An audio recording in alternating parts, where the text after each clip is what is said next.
Hoy vamos a hablar de un tema recontra picante, controversial, que acaba de salir a la luz y lo que probablemente sea la estafa más grande de la historia de las cartas de Pokémon. Como muchos saben, las primeras cartas de Pokémon salieron en 1998 y fueron japonesas. Una de las personas responsables y más importantes de la historia de las cartas de Pokémon es Takumi Kanade.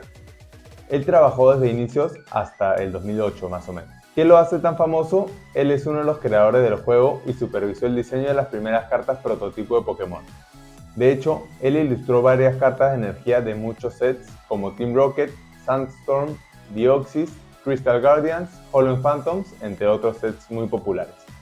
De él vamos a volver a hablar en un ratito. Estas cartas son una especie de sketch antes de las cartas finales. Por ejemplo, acá podemos ver el prototipo de la carta de Charizard y al costado la carta final.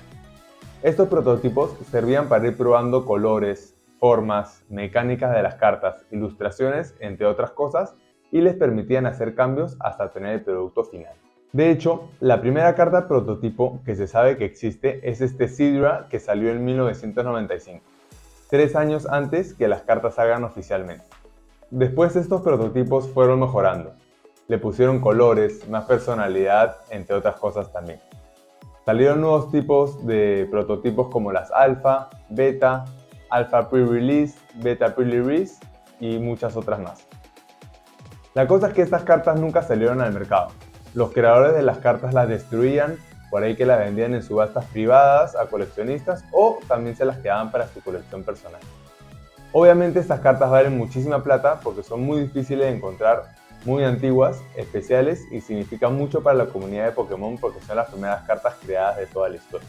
El tema es que en el 2024 Takumi decidió vender parte de su colección personal. ¿Y qué vendió? Sí, las cartas prototipo que él tenía.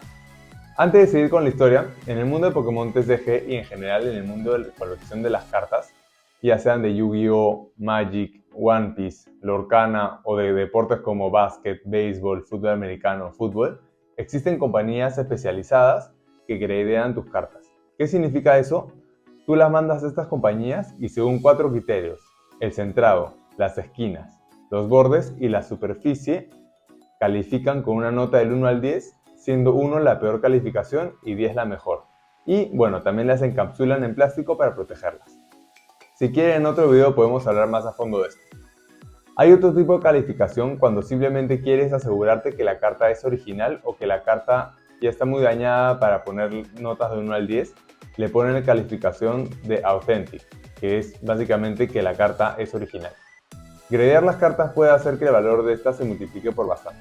Para asegurarse que las cartas tuvieran más valor, Takumi las mandó a una de las compañías de gradeo más confiables para que las puedan autenticar o para que les puedan poner una puntuación del 1 al 10 según el estado de la carta. Esa compañía es CGC. Seguramente algunos de ustedes ya la han escuchado.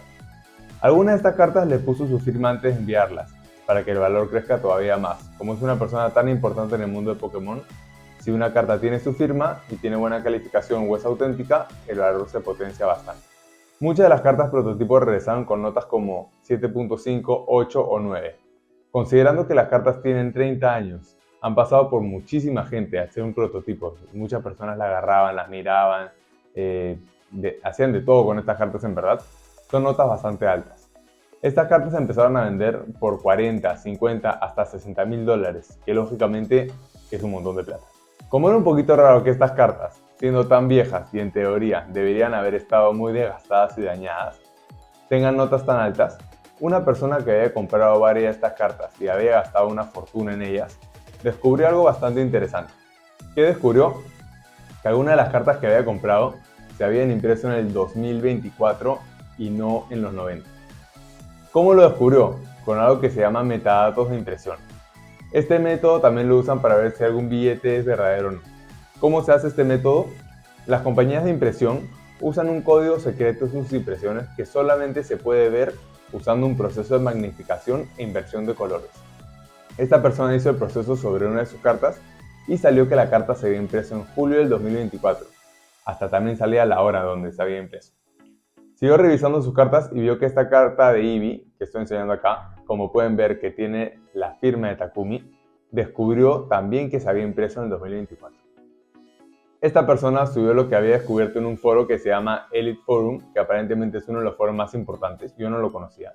Y otras personas que también habían comprado cartas prototipo hicieron el proceso y se dieron cuenta que muchas de las cartas también habían sido impresas en el 2024 y no en los 90. En total hay más de 100 cartas falsas. Sí, es verdad que todo el día ocurren estafas, pero ¿por qué es tan grave este caso en particular? Por varios motivos. El primer motivo, una de las personas más icónicas del mundo de Pokémon TCG ha firmado las cartas falsas y aparentemente vendido cartas falsas. Ojo, no estoy diciendo que él esté involucrado en esta red de estafa, ni acusando que él sabía que las cartas eran falsas, eso ya lo decidirán las autoridades. La segunda razón es que una de las compañías de gradeo más prestigiosas gradeó las cartas como si fueran originales y claramente no lo son. Y el tercer punto, la cantidad de plata que se ha movido en esta estafa. Entre las verdaderas, que de hecho son solamente 3, una de Charmander, otra de Squirtle y una de Bulbasaur, y las falsas, en total han habido transacciones por más de 100 millones de dólares. Lo que se viene definitivamente va a estar picante. De hecho, CGC va a tener que responder sobre esto y muy probablemente tenga que indemnizar a los afectados porque ellos son los responsables de identificar si la carta es original o falsa cuando las personas la mandan a gradear. Increíble que ahora no solo tenemos que tener cuidado de las cartas falsas sueltas, sino también de las autenticadas, que supuestamente eso es lo que te certifica que una carta es verdadera. Y nada, hasta aquí con el video de hoy. No se preocupen, los voy a mantener al tanto sobre cómo termina este tema y ya nos vemos en el siguiente. ¡Chao!